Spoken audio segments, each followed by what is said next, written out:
पछाडि यहाँ प्रोफाइल पिक्चरको लागि हैन फोटो खिचिदिरहेका। यो कसको फोटो? कसको?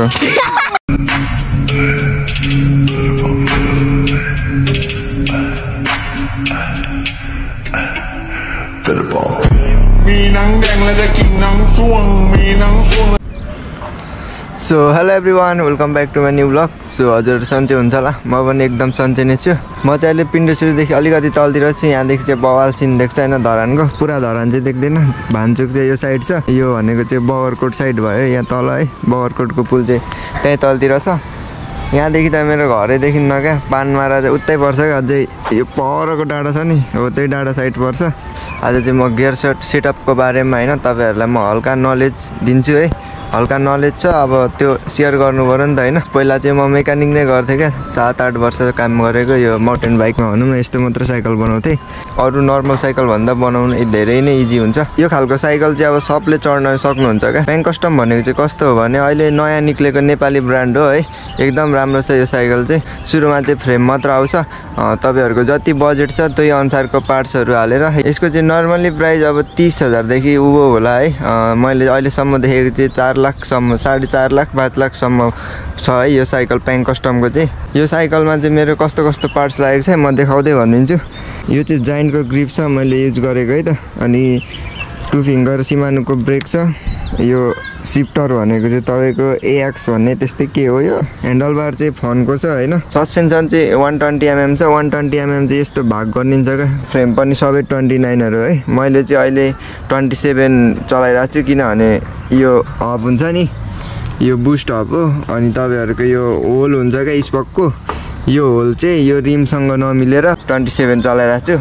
अलिक पछि अपग्रेड गर्छु। टायर चाहिँ मैले MAXXISको आर्डेन लगाएको छु। MAXXIS भयो यो हैन। अनि आर्डेन चाहिँ यहाँनिर छ। जे चिजको पनि हुन्छ नि त ब्रान्ड हुन्छ नि त एउटा, त्यस्तै यो चाहिँ टायर चाहिँ MAXXISको आर्डेन भन्ने हो क्या। ड्राइभ चेन चाहिँ मेरो SLXको छ हैन। SLX भनेको चाहिँ यो छ हैन। अब गियरहरु चेनहरु नझर्नु हैन। अनि त्यस्तो अफरोडमा नि गट्याङ सिडीमा नि कुद्छ, तर यो भाँचिदैन बिग्रिदैन भन्नुहुन्छ नि त। यस्तै कारणले हो क्या। यो दरो हुनु पर्यो हैन यिनीहरु। अनि प्लस चेनहरु दरो हुनु पर्यो, देन लङ लास्टिङ चल्नु पर्यो हैन। अनि यो ड्राइभ टेन भन्छ खास चाहिँ यसलाई। एकदम टिकाउ हुन्छ क्या। फेरि यो बीच भागतिर पर्छ हैन। त्यस्तो राम्रो खालको चेनहरु पनि हैन क्या यिनीहरु सेटहरु। जस 1.5 वर्ष मज्जाले कुद्छ क्या।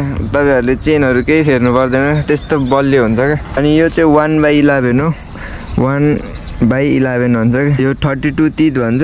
32 तीत भनेको चाहिँ कस्तो भने यो दाँत हुन्छ नि, यसलाई गनिन्छ क्या। यो चाहिँ 32 वटा छ क्या, यसलाई नै अनि 32 भन्छ। अनि पछाडि भनेको चाहिँ 46 वटा छ, 46 तीत भन्छ। 46 भनेको चाहिँ अब यो सेम हो क्या, दाँत गनिन्छ। 46 वटा यो दाँतहरु छ। यो चाहिँ अब तपाईहरुले जति धेरै गियर भयो त्यति ठुलो भन्नुहुन्छ होला हैन। यो गियरहरु हुन्छ नि त्यस्तो चाहिँ हुँदैन है। तपाईहरुले यस्तै ठुलो क्यासेट देखिरहेको छ नि, 9 मा पनि पाउनुहुन्छ क्या। यो 11 को हो, तर तपाईहरुले 9 मा पनि पाउनुहुन्छ क्या फिचर्स। त्यो धेरै गियर हुँदाखेरि धेरै ठुलो हुँदैन है गियरहरु चाहिँ। पेडल चाहिँ मेरो हैन यो रेस फेसको छ। यो त काँडै काँडा छ नि, फेरि यस्तो खुट्टाहरु सब यस्तो ढुट्टो बनाइदिएको छ। यही पेडलको काम हो क्या। अब फेरि राम्रो लगाएन भने त्यो सिडीहरुमा चिप्लेर आफ्नो खुट्टामा फेरि भेट्छ नि त। अनि कहिलेकाहीँ चाहिँ अब मिस्टेकले हुन्छ, नत्र खुट्टै खुस्किदैन क्या। त्यही हो गाइज। अब मैले साइकलको बारेमा चाहिँ भनिदिइहालेँ। मेरो साइकलको प्राइस चाहिँ 1 लाख क्रस नै छ। जस अब यतिको बजेटमा यतिको राम्रो साइकल आउँछ। तपाईहरुले नै हेर्नु भयो होला। अब पार्ट्सहरु मेरै खालको साइकल बनाउनुहुन्छ भने पार्ट्सहरु मैले सब देखाइदिइहालेँ कुन लागेको छ भनेर। तपाईहरुलाई चाहिँ म हल्का अब गियर शिफ्टिङको बारेमा सिकाइदिन्छु हैन। नर्मल कुराहरु चाहिँ अब तपाईहरुले आफै सिक्नुपर्ने हुन्छ क्या। तपाईहरु राइडर हुन्छ भने, किनभने अब जहिले तहिले मेकानिकमा लगेर साध्यै हुँदैन नि त। अनि यस्तो बनाएकोहरु पनि लास महँगो लिन्छ, बरु त्यसकोले त हैन खाजा खाने हो। अनि बरु आफैले सिक्यो भने हैन आफुलाई नै फाइदा हुन्छ नि त। सो म त्यो चाहिँ हल्का म सिकाइदिन्छु। गियर सेटअप चाहिँ अब तपाईहरुको गियर चाहिँ प्रपरली चल्नु पर्यो क्या। एक शिफ्टिङ हान्दाखेरि एकचोटी जानु पर्यो क्या। एकचोटी हान्दा नि गएको छैन, दुईचोटीमा एकचोटी चढ्ने, एक तालमा दुईचोटी चढ्ने, त्यस्तो हुन्छ नि। त्यस्तो प्रब्लमहरु छ भने चाहिँ तपाईहरुले सुरुमा यहाँबाट नटबाट यो तार खोल्नु होला हैन। यो तार देख्नु सक्नुहुन्छ। अनि शिफ्टिङ यो पुरै एकताल मज्जाले चलाउनु होला। यो हातले पक्रेर शट माथि तान्ने, डाउन गर्ने हैन। पुरै यो शिफ्टिङको चाहिँ डाउन गरेपछि अनि यो लाइनमा आउँछ तार मजाले खेलेको छ कि छैन सब थाहा हुन्छ हैन तारलाई खोलिसकेपछि चाहिँ हैन यो दुईटा नटको काम आउँछ यहाँ जम्मा चाहिँ 3टा नट छ तर दुईटा एउटा लेफ्ट अनि एउटा राइटको छ क्या लेफ्ट भनेको चाहिँ माथि ज्यादा नजानु दिने हैन अनि राइट भनेको चाहिँ यता भित्र ज्यादा आउनु नदिने हल्का जामहरु छ भने चाहिँ तपाईहरुले यस्तोमा तेल सेल हाल्दिनु या तारै चेन्ज गर्दिनु हैन सो अनि ठ्याक्क यहाँनेरि यो तार हुन्छ नि यसमा अब तपाईहरुको तार राख्ने ठाउँ कस्तो कस्तो हुन्छ हैन सुरुमा खोल्दा चाहिँ याद गर्नु होला कसरी बसेको छ हैन ठ्याक्क यो बान्दिने हो ठिक्क धेरै टाइट पनि नगर्नु धेरै टाइट गर्यो भने चाहिँ फेरि यो स्लिप खान्छ है नट फेरि यो सबै फेर्नुपर्छ कामै लाग्दैन अब सानोतिनो घडाइगुडुक गरेको चाहिँ यहाँबाट पनि मिल्छ क्या हैन तारै चुट्टेको तारै खुस्केछ भने चाहिँ नयाँ तार हालेर गर्नुपर्ने हुन्छ एकचोटि ढेकाल्दा एकचोटि चढेन भने यो घडाक घडाक घडाक घडाक गर्यो भने चाहिँ तपाईहरुको यो तार नमिलेको हैन अब यो एडजस्ट गर्नु चाहिँ कसरी हो भने सबभन्दा सुरुमा सब डाउन गर्ने हो हैन अनि एक तालमा एकचोटि चढेन भने चाहिँ घडाक घडाक गर्यो भने चाहिँ के गर्नुपर्छ भने ठ्याक्क यसलाई उल्टो बनाउँदाखेरि राइटपट्टि घुमाउने है त एक शिफ्टिङ हान्दा चढेन भने राइटतिर यसरी यो घुमाइदिने यसरी यो घुम्छ हैन अनि यो घुम्दाखेरि चाहिँ तार तानिन्छ क्या यहाँ भित्रको तार हुन्छ नि त्यो तानिएपछि ठ्याक्क माथि आउँछ क्या कतिन्जेलसम्म चढ्दैन हैन यसरी घुमाउँदै फेरि शिफ्टिङ हान्दै फेरि चढेन भने फेरि डाउन गर्ने फेरि घुमाउने एकचोटि अनि फेरि चढाउने त्यसरी गरेर चाहिँ शिफ्टिङ मिलाउन सकिन्छ हैन अनि ठ्याक्क मिलिसकेपछि चाहिँ आनन्दले यसरी अब स्टेप बाइ स्टेप चढेपछि त हैन शिफ्टर पनि ठ्याक ठ्याक खेल्छ क्या यसरी चाहिँ चल्यो भने आफूलाई कस्तो साइकल कुदाउन पनि कम्फर्टेबल फिल हुन्छ क्या सबै घर यतै हो सबको माथि कति सब्सक्राइबरदेखि हेरेको होला नि त ल अगाडि आउँछ सबजना कसले सबभन्दा थोरैबाट हेरेको रहेछ भर्खर 16 भन्दै थियो अहिले फेरि 10K पुऱ्याउँछौ तिमीले कति तिमीले हेर्दैनौ ला भाइ देखाउनु पर्यो अब बहिनीलाई नि ल ओह्रालोमा सिडीमा चाहिँ गियरहरु 7 को भए पनि 8 को भए पनि 11 को भए पनि बीचमा राख्नु पर्यो है त ओए बवाल छ रे यहाँ सिन त म्यानुअल चाहिँ अब कति हैन मान्छेहरुलाई थाहा छैन क्या सिटमै बसेर सर र पेडल हानीलाई म्यानुअल भन्दैन है यो ठ्याक्क सिटमा नबसिकन पेडलमा मात्र टेकेर त्यसलाई म्यानुअल भन्छ ए ज्याक कुत्ता ल हाल्दिएको ल फेरि अब चस गर्न हो फेरि हालिदिन्छु ल आऊ आऊ न ल चस आऊ चस कसको को रहेछ हेर त तिमी पनि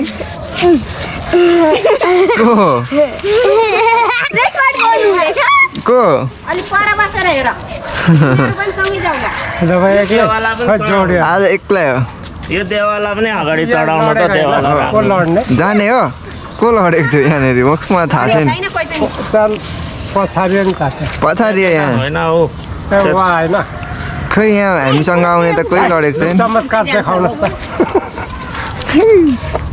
चढ्ने हो या म झारिदिन्छु को चढ्ने को चढ्ने को चक्कर गर्छ को चक्कर गर्छ भन त यहाँको ल बाई बाई ल हुन्छ अङ्कल यसरी ठाडो छ क्या यहाँको अरे अरे पुरा चिप्लो भइरहेको रहेछ सही हो यहाँबाट पनि धरान त वाल देखिन्छ ढुङ्गाहरू त पुरै लेउ लागेर चिप्लो चिप्लो भइदिरहेको अघि भर्खर पानी पर्दिएको हो नि त कस्तो यस्तो ठाउँमा त बोल्नै गाह्रो हुन्छ पानी परेर चिप्लो चिप्लो भइदिएको क्या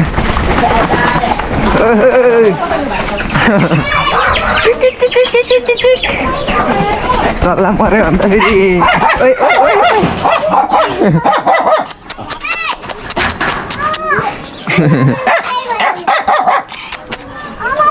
अब यसको त खुट्टामा भुत्लै भुत्ला रहेछ यस्तो बाई नचिनेको मान्छेलाई होइन गडङ रगडुङ गरेर आउँदा यहाँ बिस्तारो जाउँ ए हेलो हेलो अब यहाँ सिँढीमा झारमै त बिस्तारो झार्दैछु किनभने कता थियो सिँढी त यार मैले यता पो त छिटो छिटो हावा कम छ क्या सबै त्यही भएर अरे म नआउनु अग्ले पनि आउनु भएको थियो है अघि आएको थिएँ र ऊ त्यहाँबाट जानुभएको थियो म यस्तो घुमेर आएको यस्तरी झारिदिउँ यहाँबाट लड्छु होला हौ खै त साथी सबैजना आज छुट्टी सबैको ल तपाईँ आज एक्लै यहाँ हेर त कसको फोटो रहेछ मलाई के छ हेर न मजाले ल बाई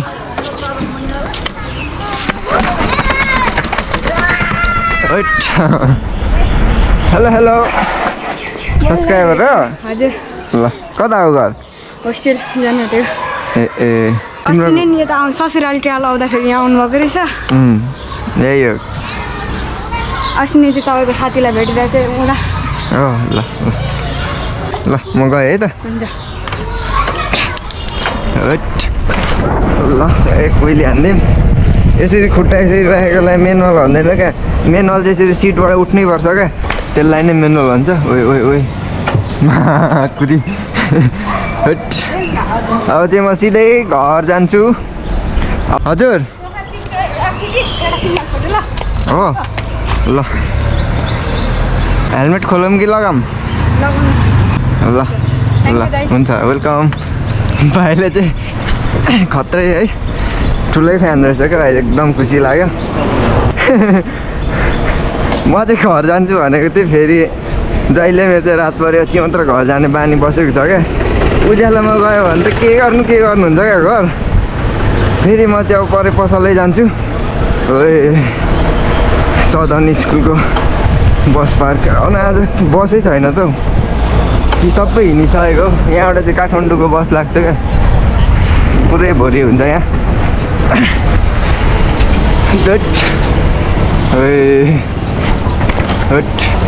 सही हो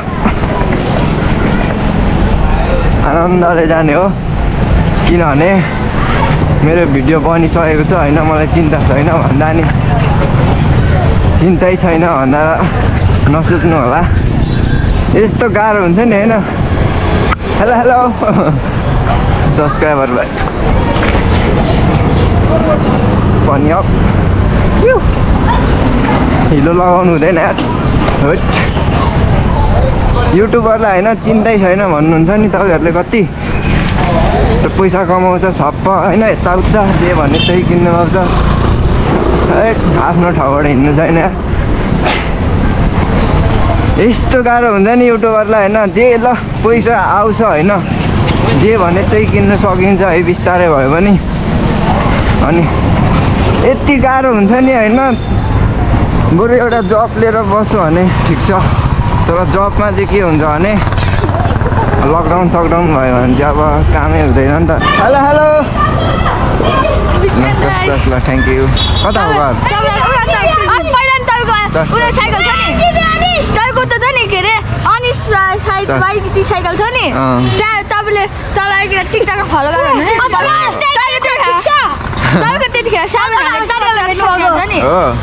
त्यतिखेर धेरै पुरानो ठिक छ आमा भाइको ज्यान हेर मभन्दा ठुलो छ त भिडियो भइरहेछ नि भोलि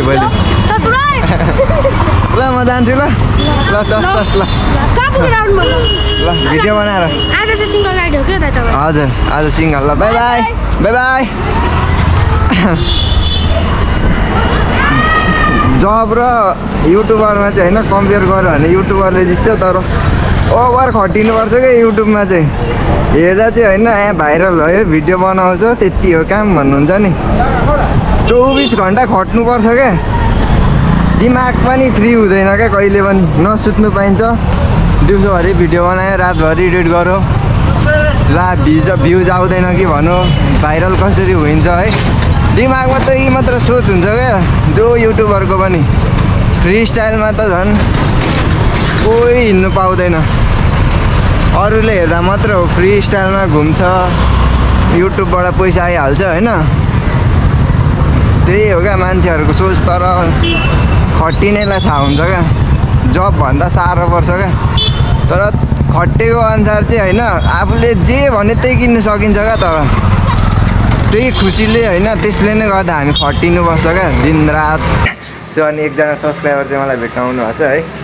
मभन्दा धेरै अल्गो हुन्छ है च्यानलको नाम के छ भनिदिनु नि त मेरो च्यानल चाहिँ छ है गौरव 12 अनि you guys can subscribe to my channel also ल उहाँको चाहिँ च्यानल गौरव 12 छ सो सबैजनाले सब्सक्राइब गरिदिनु होला दाइको ड्याड तपाईँको ड्याड क्या के हो भन्नु न वकिल हो सो होइन केही प्रब्लम भयो भने चाहिँ हाम्रो दाइलाई सम्झिनुपर्छ होइन दाइ सो त्यही हो गाइज आजको भिडियो चाहिँ यति नै अब भोलिको भ्लगमा भेट्नुपर्छ है त